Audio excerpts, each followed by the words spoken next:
Hello, welcome everybody to another episode of the Mental Toughness and Body Show. On this show, we're going to talk about financial education and success in business. And look, most people don't even worry about their financial freedom until they want it, really. And it's way too easy to spend and hard to earn. So I think we'll have a really good conversation there with our guest. She's going to blow you away with her insights into how to start educating yourself about money, demystifying the complexity. And also, I think it's always great on this show to just look at different successful people, and success leaves clues, and just understanding on how that happens. So obviously on this podcast, we have interviewed people from all walks of life. And today we have a venture capital expert, Jasmine Yu Zhang. Thank you, Jasmine. How are you today? Good. Thank you. Thanks for Rob for having me here. And hello, everybody. My name is Jasmine Yu Zhang. I lived in Chicago, United States. I've been working in the tech industry for over decades. From tech, I switched to the investment world. So the natural intersection is a venture capitalist. So I work in the venture world for over 3 years now. Yeah, nice. And so we were having a bit of a conversation just off air there, and you've got a great podcast. So you might as well give yourself a plug here on the podcast. We'll put a link to it so people can grab that, because it's obviously a real passion of yours. Yeah, sure. My podcast called Mommy and Money. So I have 2 young kids, 3 and 5. A lot of my community is a young professional and young mother. So I start to share a lot of family financial planning thing with them, and also start to introduce venture investing to normal people. Normally, people thinking venture investing is for like rich and famous. Actually, we Yes. can. Yeah, normally actually we actually bring this to normal people. If they're really passionate about certain like startups, or just want to have a taste of the venture investing, sometimes we open door for those type of investment to normal people. So in order for you to start your passion in this area, have you seen that there's just a gap in the community, and that's why I thought, you know what, I need to do something about this? Obviously, you've got a lot of skills, a lot of success in this area, and you thought, yes, I just need to help others. Yeah, so a lot of people try to work in this space because it's in a way it's glamorous, right? So people think about investment, the founder, come to you asking for money, etc. Um, I started in that way. I try to break into venture capital world, which is super hard. You either, traditionally you either has investment banking background, or management consulting background, or graduate from Ivy League university, etc. How I break into this industry is by doing angel investing. So in 2017, I started to invest in startups, just a couple thousand here there, and I learned how to invest in startup world. Then because I work in tech industry, and so I have a lot of connection in the tech world. So so I started to move to investment side, you know, to try to working with a venture capital firm, try to learn their investment thesis, how they do it. I was in the investment team. Then my boss at the time, they want to launch a second fund. So I start to help them fundraising. Then I realized, actually this business is about deals and the money. If you can raise a fund, if you can fund deal, actually you can start to do your own deals. That's how I get started. Then I realized that a lot of time people try to get those business owners, a high net worth individual or ultra high net worth individual to invest with them. My approach is I start to asking people around me, which is a professional working in the tech industry. They understand how the ecosystem works. They have a willingness to actually invest with me, and also they have a discretional income, say a little bit here, there, do not gonna affect their life that much. So that's how I get started. Then really open the door for venture investing for me, and also for people around me, because it's asset class not normally you get access to. But nowadays it's getting easier, but back a couple of years ago it's not. Yeah. But from there, my investment path is not just limited to the venture capital world. So I start to invest in crypto. So I also have a crypto mining fund. I did that in 22 years ago. That fund is up running. And this year I'm launching another real estate investment fund.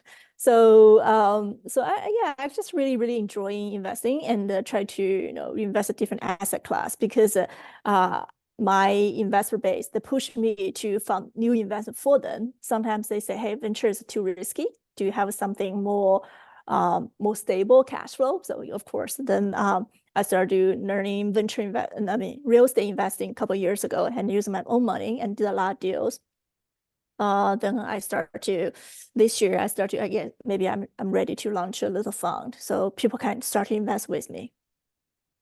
Yeah, right. So you've covered a whole bunch of things there. I guess if somebody's listening and they're, look, a lot of people, certainly in Australia, just think about, okay, there's a house, they see the house, they live in the house, they can say that that's an investment.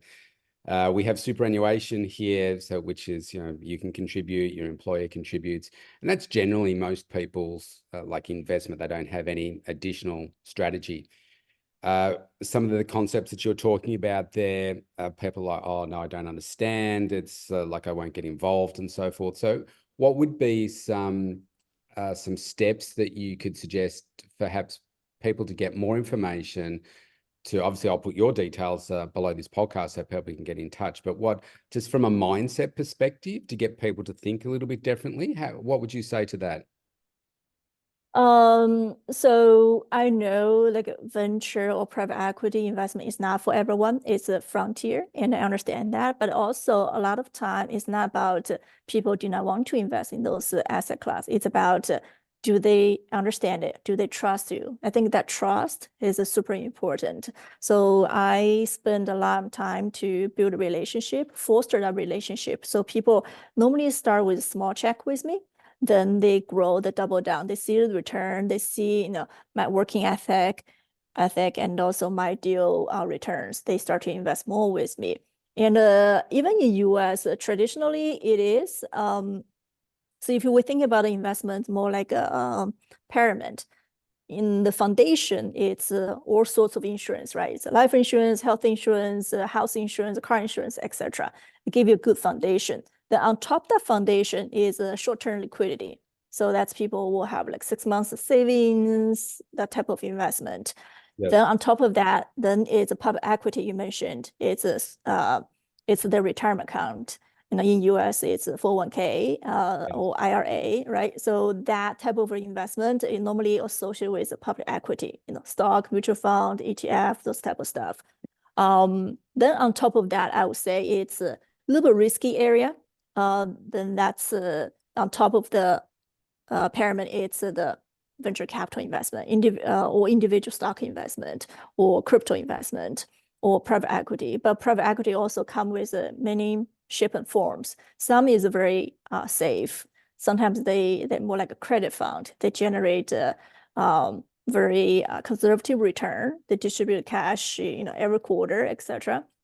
So I think it's about to establish a relationship and also educate people different type of investment. See, where are they comfortable. I'm not asking people to invest all their money with me, right? It's normally say, hey, normally allocate 1 to 10% of your net worth into the alternative investment field, which that's where I operate. Yeah. You said earlier, before we started recording, that you'd lived in Australia for a period of time, and now you're in Chicago. How long did you live in Australia for? Around 2 years. Okay, so do you see, is it a different mindset to money here in Australia versus the US, do you think? I don't know. When I was in Australia, I was in school. So only thing I noticed is the job opportunity. Obviously, there's a lot more job opportunity in US. The mindset, I think in US in general, people is more towards to working, more towards to pursue monetary things. Australia, As opposed like to my investing, you mean? I mean, investing in US obviously have more all sorts of type of investment vehicles. In Australia, for me, is more laid back. People enjoying life more, and Yeah. the lifestyle and also the social awareness system. It's much better than US. You know, so there's not much safe net in US. I would say there is safe net, but compared to Australia, it's less. So people tend to work more, working long hours, and pursue material things a little bit more, I would say. Yeah, from my observations, I would say that's true. I don't think we have a good money mindset here. It needs to, I don't know what it's like in the US, but I believe like financial education needs to be starting at primary school and through our schooling system so that people don't come out and just expect, like where I live in Melbourne, it's one of the most expensive cities in the world to live now. The real estate prices are just crazy. So, Mhm. like for my daughter to be able to get a start, it's very difficult, way more difficult than when I started out at her age. So we need to get some changes so that people spending less, earning more, and investing wisely from a very young age. For sure, yeah. Um, what would you say? Let's say that you had to start out again in your journey. Would you be doing the same thing, or what would you have done differently? Um, I think I would do the same thing, but I would do more cautiously. So how I really get started is I was a turning point of my career. So I was really tired of a big corporation. Then I was thinking about go back to MBA or really just invest that tuition because investment is it's something I want to do anyway. So maybe Yeah. I learn in the real life experience. I wish I actually have a little bit more education in investment or venture investing before I actually deploy my own money. Okay. Obviously, I learned a lot of lessons through deploying my own money, and some lose, some wins. But like if I have to say, I have to be more cautious and also have a really good advisor, like a good attorney, good accountant to structure certain things. Certain things a little bit different if I know how to do it correctly. Yeah. That's a really good segue into my next question. I guess it kind of relates to one, your inner circle, but also coaching. How important is that in growing your wealth? Um, I think coaching, so I like to call it study, right? Not just the coaching. Come with many shape forms. I know in the coaching world, you can have a business coach, but also I also learned a lot from informal coaching, like the people done that before and go to ask questions, etc. Obviously, people tend to uh, help people really try to do it. If you are likable people, people tend to help you. But like if you have a paid coach, then obviously you have a dedicated time and effort to do it. But like I would say, learn from someone done that before. That matter is, they do coaching for a living or they are successful in their own business. Yeah. What would be maybe a couple of things that you would say that people should absolutely not do? People absolutely not do. I would say don't do anything you don't understand, including investment. At least Good you advice. have a basic idea about what you get into. I would say that, yeah.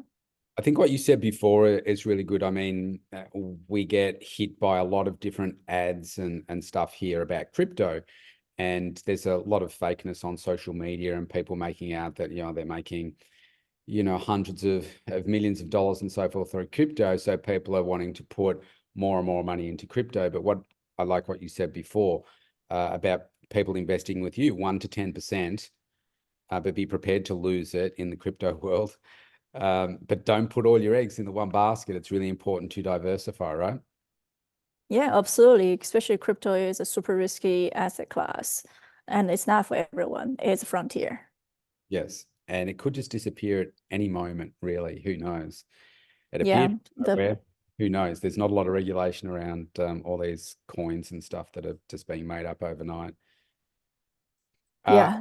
definitely do your own research about this project. What would you say is the best coaching advice or mentor advice that you've ever received?